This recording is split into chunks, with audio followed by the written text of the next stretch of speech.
अस्सलाम वालेकुम, welcome back to my channel. उम्मीद करती हूँ आप सब खैरियत से होंगे। मेरी वो बहनें, वो गरीब घर की बहनें जो 2025 के हवाले से ग्रोसरी के सामान, किचन के सामान के हवाले से बहुत डिस्टर्ब रहती हैं, परेशान रहती हैं, उनके लिए आज की वीडियो में ज़बरदस्त टिप्स लेकर आई हूँ। रोज़ रोज़ मार्केट जाना, हर बार कुछ भूल जाना और एंड में जो है बजट का उड़ जाना। हम जब मार्केट जाते हैं, वहां जाते हैं, हम वो चीज़ें ले आते हैं जो हमारे ज़रूरत की होती ही नहीं है, लेकिन हम उठा के ले आते हैं क्योंकि हमें पता नहीं होता कि हमारे पास लिस्ट नहीं है कि हमारे घर में चीज़ों की क्या ज़रूरत है। जो चीज़ों की ज़रूरत होती है उनको लेते हैं, लेकिन उसके बाद एक्स्ट्रा चीज़ें भी लेते हैं। आप भी हर महीने ये किचन का चक्कर काट रही होती हैं, तो रुकिए, आज की वीडियो में हम बात करेंगे कैसे बनाए किचन का महीने भर के सामान की लिस्ट, ताकि पैसे भी बचें और वक्त भी बचे और टेंशन भी खत्म हो जाए।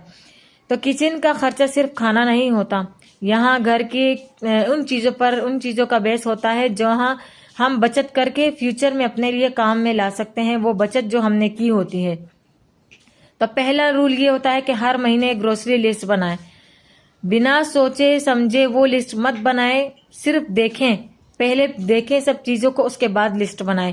हर हफ्ते 7 दिन का खाना डिसाइड करें, ब्रेकफास्ट, लंच, डिनर, जो भी आप बनाती हैं। फॉर एग्जाम्पल, मंडे को हमने दाल चावल बनाना है तो ट्यूसडे को हमने आलू गोश्त बनाना है, वेडनेसडे को सब्जी रोटी बनानी है। एक लिस्ट बना के आप अपने किचन के साइड पर भी लगा सकते ताकि आपको याद रहे। ऐसे हमें पता चलता है किस चीज़ की ज़रूरत हमें है और किस चीज़ की नहीं।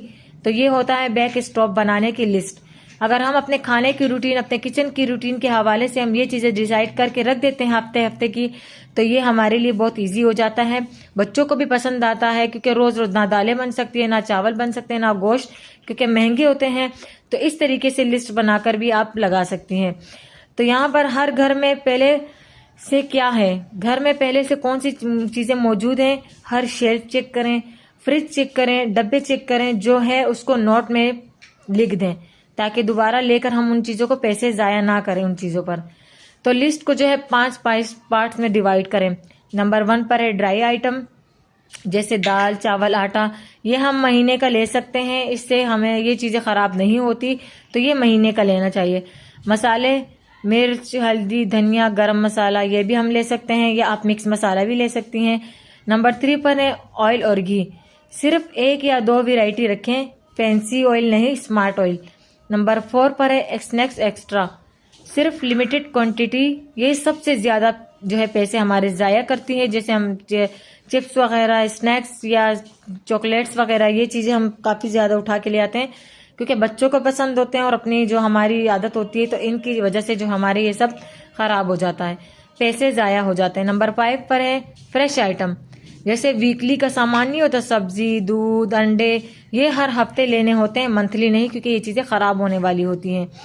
हर महीने बजट फिक्स करें, जैसे 8,000 या 10,000 रुपये किचन के लिए आपने रखने। इस बजट में ही लिस्ट फिट होनी चाहिए आपकी। अगर कुछ महंगा मिले तो उसका सोल्यूशन निकालें आप। जैसे फॉर एग्जाम्पल मूंग की दाल महंगी है तो इस महीने मसूर की दाल ले लें, मसूर की दाल महंगी है तो चने की दाल ले लें। ज़रूरी नहीं है कि आप जो महंगी है वो भी उठा के लें। आजकल सब कुछ ऑनलाइन मिलता है। एक ही आइटम हमें 3 जगह चेक कर लेनी चाहिए, जहां पर हमें सस्ती मिले वहां से हमें 1 से 2 महीने का सामान ले लें, क्योंकि ऑफर्स लगती हैं, हर महीने ऑफर्स लगती हैं। बट सिर्फ वही चीज़ें लें जो ख़राब नहीं होती, जो जल्दी ख़राब नहीं होती। महीने के उसी दिन शॉपिंग फिक्स करें, एक दिन फिक्स करें ग्रोसरी के सामान के लिए, उसी दिन जाएं और उसी दिन अपनी शॉपिंग के लिए। आपके लिए बेस्ट ही होगा कि जब सैलरी आती है महीने के, जैसे 5 से 6 तारीख होती है, उसी टाइम आप जाके सामान ले सकती हैं, क्योंकि स्टोरों पर ऑफर भी लगी होती है, क्योंकि हर किसी की सैलरी आती है, हर कोई सामान ले रहा होता है। तो कैश में खरीदारी करें, कार्ड कम यूज करें, क्योंकि जब हमारे हाथ में कैश होता है तो हमारे खर्चे भी कंट्रोल में होते हैं, हमें पैसे देने होते हैं।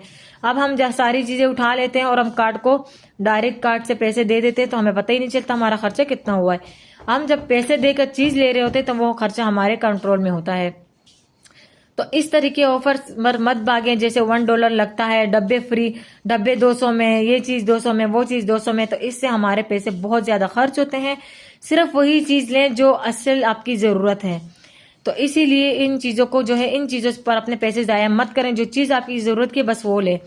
एक दिन अपने लिए लेफ्ट ओवर डे रखें ताकि उसमें आप अपने लिए एक दिन फिक्स रखें जो आपके लिए स्पेशल हो, उसमें स्पेशल खाने बनाएं। संडे आपके लिए स्पेशल हो सकता है क्योंकि बच्चे भी घर में, हस्बैंड भी घर पे, मेहमान आने के चांसेस भी होते हैं। अगर मेहमान संडे को आते हैं तो आपकी टेंशन नहीं होती कि आपने जो बनाया है वो अब मेहमानों के लिए और बनाना पड़ेगा। किचन जो है संडे को चिकन बनाए, चिकन चावल बनाए, जैसे बिरयानी बनाए, कुछ भी अच्छा सा बनाए। तो किचन के सामान जो है समझदारी से लेना, सिर्फ पैसा बचाना नहीं होता, ये एक स्किल भी है जो हर बहन, हर माँ, हर बीवी को आनी चाहिए, इवन मर्दों को भी आनी चाहिए, क्योंकि अक्सर जो खरीदारी होती है वो मर्द भी करते हैं। तो बजट अगर टाइट है, लेकिन अगर प्लानिंग से हम चीजें लें तो ये एक स्ट्रॉन्ग प्लानिंग होनी चाहिए, तो इससे हमारी जिंदगी आसान हो जाती है। अगर आपको ये टिप्स पसंद आई हो तो कमेंट में लिखिए स्मार्ट किचन और स्मार्ट लाइफ। वीडियो को शेयर करें उन सबके साथ जो हर महीने ग्रोसरी लिस्ट को अपना दर्द समझते हैं। उनके लिए एक टेंशन होती है कि हम क्या करें। तो उम्मीद करती हूँ कि आज की ये टिप्स आपको पसंद आई होगी। टिप्स पसंद आई तो लाइक करना और चैनल को सब्सक्राइब करना मत भूलना। वीडियो को एंड करते हैं। अल्लाह हाफिज।